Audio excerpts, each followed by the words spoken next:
चैतन्याचा जिव्हाळा ज्ञानोबा माझा. काय स्वरूप. आणि मग कर्तृत्व.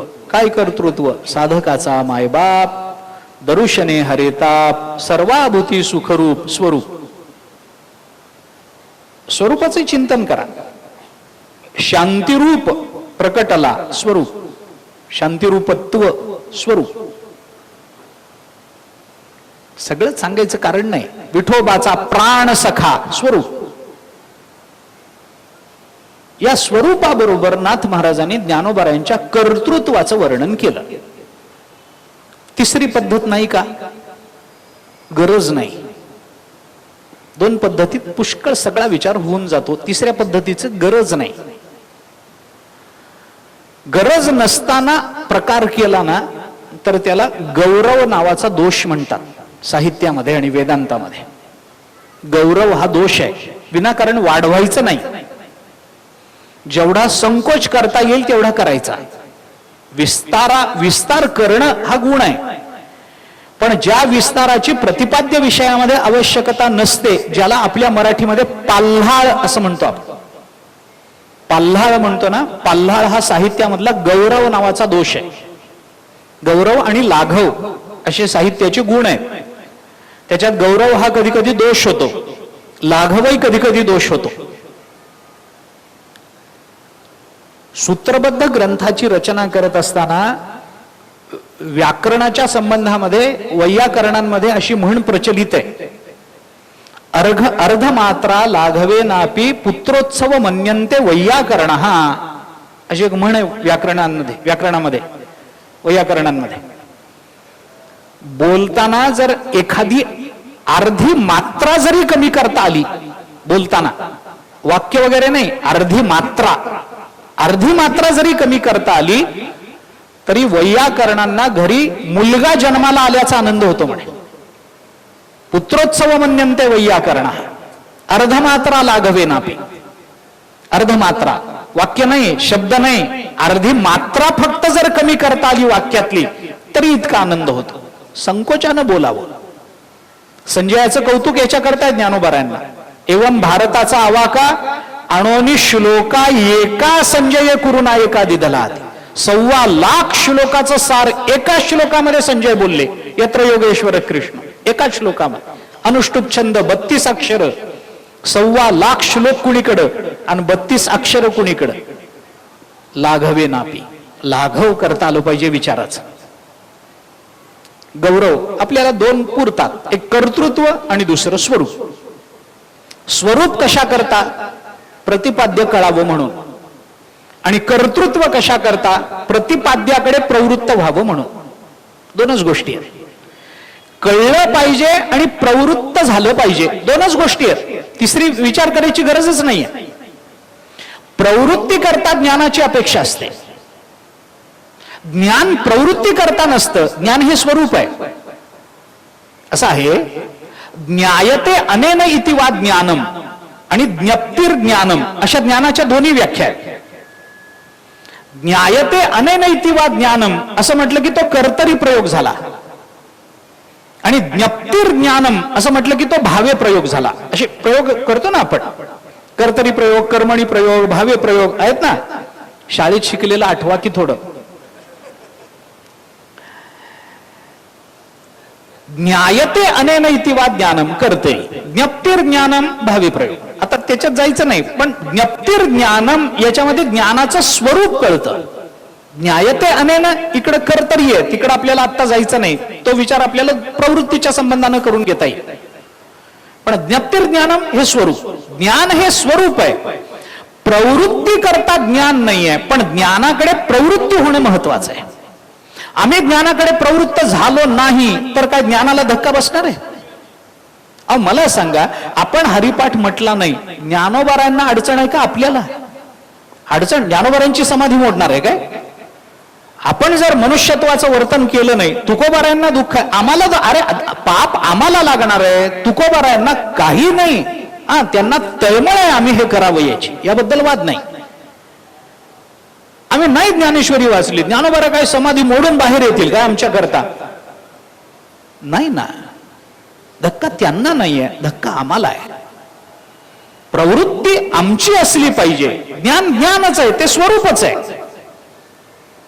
आमचं कर्तव्य आहे की ते ज्ञान आम्हाला प्राप्त झालं पाहिजे. याच्याकरता आम्ही धडपड केली पाहिजे, मरमर केली पाहिजे, आम्ही सायास केले पाहिजेत, आम्ही अभ्यास केले पाहिजेत. हा आमचा विचार झाला. पण समजा एखाद्याला ज्ञान झालं नाही तर मला सांगा, ढगांनी जर समुद्रातलं पाणी उचललं नाही तर समुद्राला धक्का आहे का?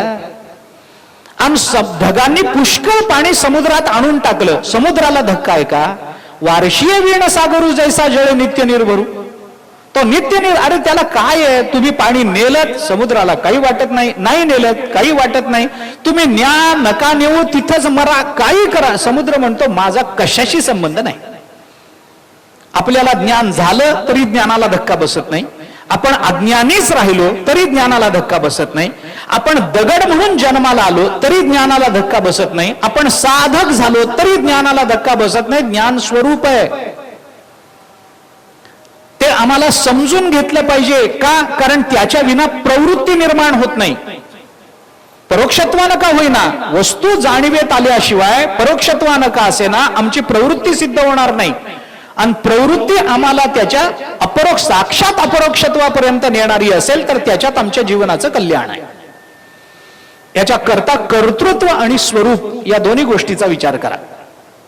नुसतं स्वरूप सांगून चालत नाही. का? स्वरूप सगळ्यांना कळतच नाही सांगितलं तर. नाहीतर ज्ञानोबारायांना 9000 ओव्या कशाला, 65 ओव्यात भागलंच होतं की. लाघवामध्ये भागलं होतच की. चांगदेव 65चं तत्वज्ञान, ज्ञानेश्वरीचं तत्वज्ञान वेगळं आहे काय? एकच आहे की. पण चांगदेव आहेत म्हणून 65त भागलं, आम्हाला 9000 पुरत नाही. अडचणीत आहे. अडचण आमची आहे, ओव्यांच्या संख्येची नाही आहे. लक्षात आलं का? 65 ओव्या पुऱ्या असत्या, पण एवढं सगळं ज्ञानोबाऱ्यांनी 9000 ओव्या, एवढे दृष्टांत, एवढे अमोघ, हे तसं एकानंतर एक सांगण्याची तळमळ. हे पटलं नाही तर हे, असं नाही पटलं तर तसं, एक घास विसाठाई करत करत करत करत दृष्टांताची मांडणी करत, दृष्टांताचे असे एकापेक्षा एक सरस दृष्टांत देत देत देत ज्ञानोबाराय पुढे जातात. कुणा करता? आमच्या करता, आम्हाला कळावं म्हणून. नुसतं स्वरूप सांगितलं, कुणाला कळलं? आज चांगदेवाला कळलं नाही सुरुवातीला. चांगदेवांना सुद्धा दृष्टांतानं बोलावं लागलं काही काही सिद्धांत. स्वरूप एकदम कळत नाही, कळत नाही. मग त्याच्याकरता काय करा? काय त्याच्या मागे एक विचार मी फक्त बोलून दाखवतो, थोडासा विचार ऐका.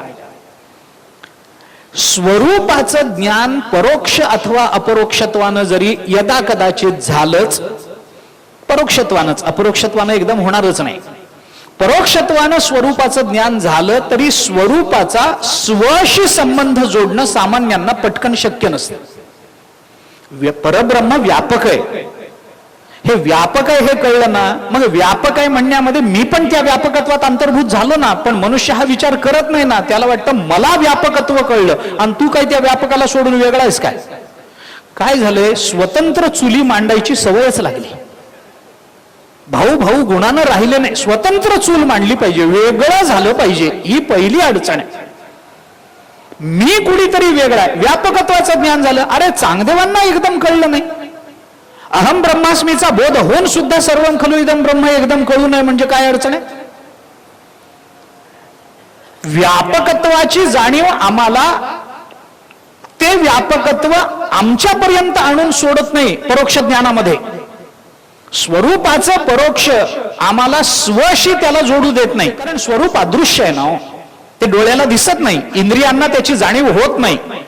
प्रमाज्ञान स्वरूपाचं होत नाही, इंद्रियजन्य ज्ञान होत नाही. मग याच्याकरता काय? कर्तृत्व, ते इंद्रियजन्य आहे, ते आमच्या डोळ्यांनी दिसतं, आम्हाला अनुभवता येतं.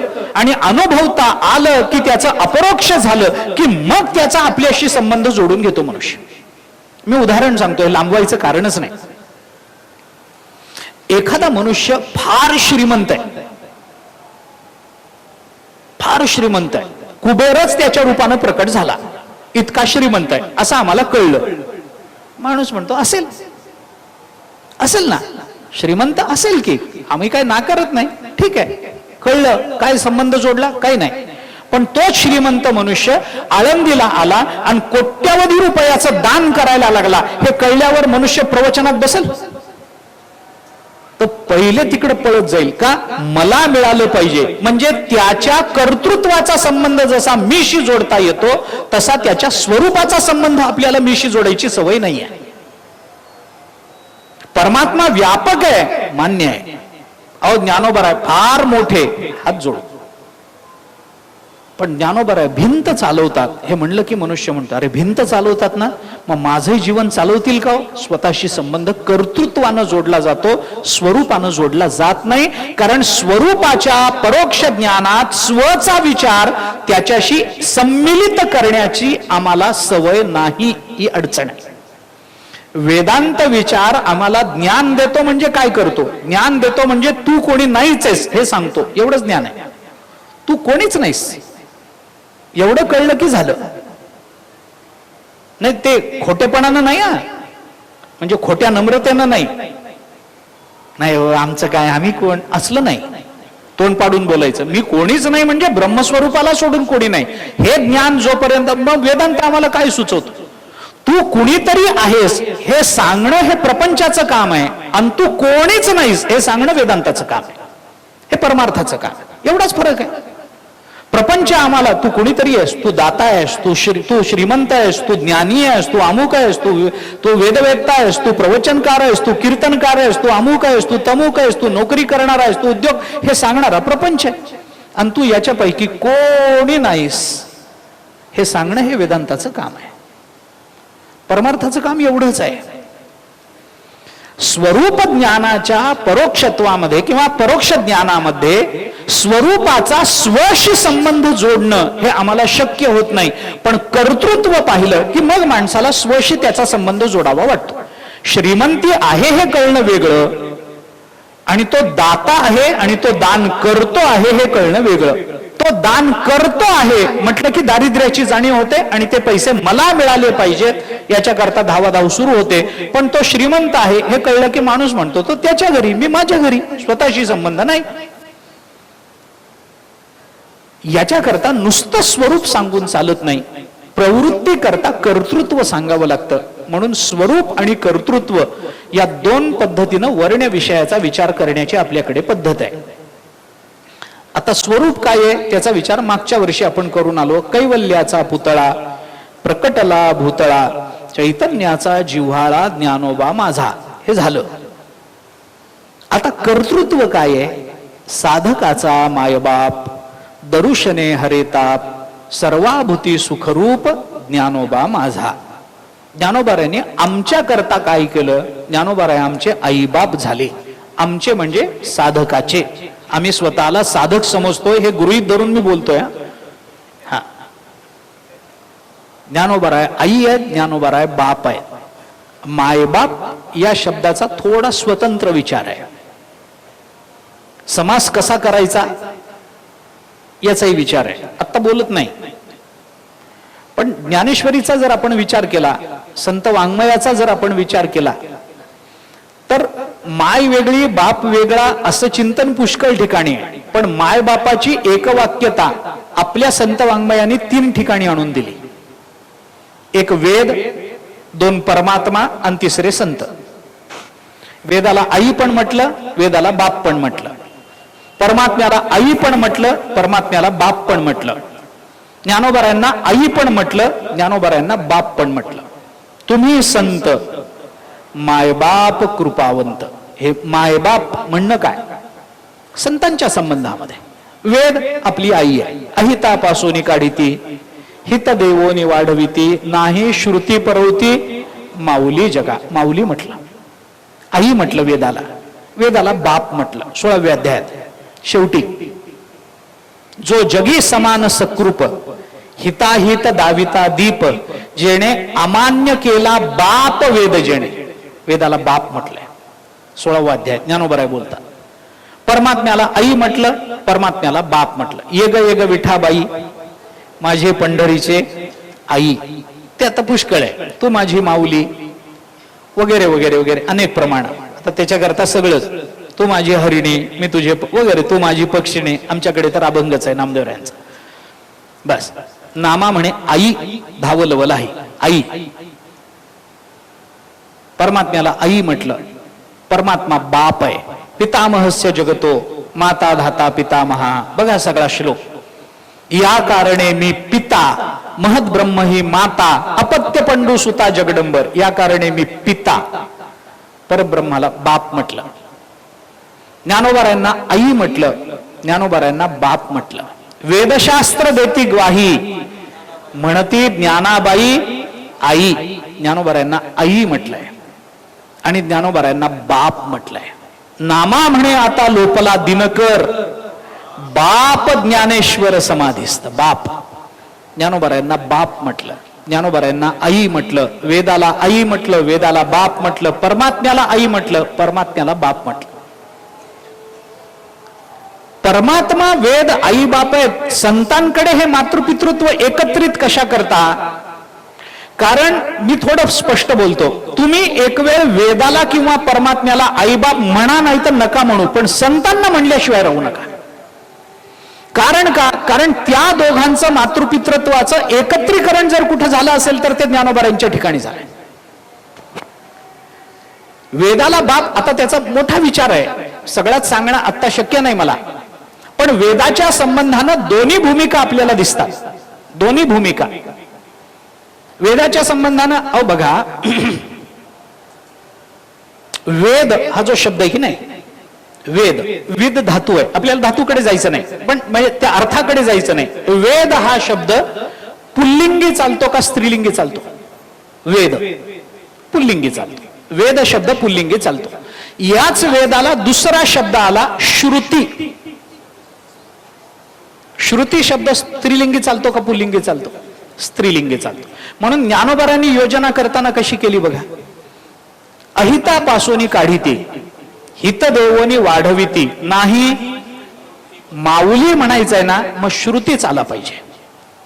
जगी समान सकृप, हिताहित दाविता दीप. अमान्य केला बाप शब्द काय आला? वेद. वेद शब्द हा पुल्लिंगी चालतो ना, ज्ञानोबा त्या वेद शब्द आला की त्याला बापच म्हणणार. श्रुती शब्द स्त्रीलिंगी चालतो ना, श्रुती शब्द आला की ज्ञानोबा त्याला आई म्हणणार. ज्ञानोबारायात असा भेद कधीच करत नाहीत. मी म्हटलं ना, चुकूनही चुकत नाहीत. त्यांचं नाव ज्ञानोबाराय. चुकूनही चुकत नाहीत. वेद शब्द आई या अर्थाने ज्ञानोबा नाहीच. वेद म्हटलं की बाप का पुल्लिंगी शब्द चालतो. मी अजून एक उदाहरण देतो ज्ञानोबारांच्या रचनेच्या बाबतीमध्ये, मागे सांगितलं असेल. आता थोडी ऐसी गोठी सांगेल परियसी, जेथ अहंकार तनुसी वालभ पडले. तेथ इच्छा हे कुमारी झाली, कामाची आत तारुण्य आली, त्याने द्वेषेसी मांडली वराडी वगैरे हे सगळं सांगितलं ना. इथं ज्ञानोबारायांनी अहंकार तनुसी वालभ पडले. तनु हा शब्द शरीर या अर्थाने. शरीर, तनु, तनु म्हणजे शरीर. कुणाचं लग्न लागलं? अहंकार तनुसी. अहंकाराचं आणि शरीराचं लग्न लागलं असं ज्ञानोबाराय म्हणाले नाही. शरीर शब्द नपुसकलिंगी चालतो. ते शरीर नपुसकलिंगी चालतो. देह शब्द पुल्लिंगी चालतो. अहंकार शब्द पुल्लिंगी चालतो. आणि अहंकारही पुल्लिंगी आणि देहही पुल्लिंगी. असं जर दोन्ही पुल्लिंगी वापरले असते तर दोघांचं लग्न लागलं. कारण 700 वर्षापूर्वी तसं नव्हतं. हा, त्याच्यामुळे तसं नव्हतंच ना 700 वर्षापूर्वी. त्यामुळे हा देह शब्दही पुल्लिंगी, अहंकार शब्दही पुल्लिंगी. दोन पुल्लिंगी लग्न लागत नाही, म्हणून एक पुल्लिंगी पाहिजे, एक स्त्रीलिंगी पाहिजे. म्हणून देहाला वाचक तनु शब्द वापरला. तनु शब्द स्त्रीलिंगी चालतो. उकारांत्य आहे. तनु स्त्रीलिंगी पद आहे. अहंकार तनु. वेद शब्द पुल्लिंगी चालतो, श्रुती शब्द स्त्रीलिंगी चालतो. वेदाला श्रुती म्हटलं की ती आई होते आणि वेदाला वेद म्हटलं की तो बाप होतो. बरं, वेदाचा संबंध परमात्म्याचं तसंच आहे. परमात्म्याला आई म्हणा, परमात्म्याला बाप म्हणा. मला आता हे सगळंच लांबवायचं नाहीये, पण मला सांगायचंय काय याच्यामध्ये की वेदाला स्त्रीलिंगी पुल्लिंगी आई बाप म्हटलं कशाच्या संबंधामध्ये? अहितापासून काढिती, हित देवोनी वाढविती. बरं, तो वेद कसा आहे? जगी समान सकृप हिताहित दाविता दीप. मान्य आहे. म्हणजे समानता, सकृपता आणि अहितापासून काढून हितापर्यंत नेण्याची तळमळ. तळमळ आली की आई आली. कारण तळमळ शब्द स्त्रीलिंगी चालतो. तो तळमळ नाही, ती तळमळ. तळमळ आली की आई आली. त्याच्यामुळे श्रुतीची तळमळ आणि वेदाची समान सुकृपता या दोन्ही आई बापाच्या गोष्टी एकत्रित येऊन ज्ञानोबारायांपर्यंत आल्या. ज्ञानोबाराय तळमळीचेही आहेत आणि ज्ञानोबाराय सगळ्यांवर समान कृपा करणारे आहेत. म्हणून वेदाचं मातृपितृत्व ज्ञानोबारायांच्या ठिकाणी आलं. आणि परमात्म्याच्या संबंधामध्ये परमात्मा आई आहे, परमात्मा बापही आहे. परमात्म्याचं मातृत्व कशात आहे?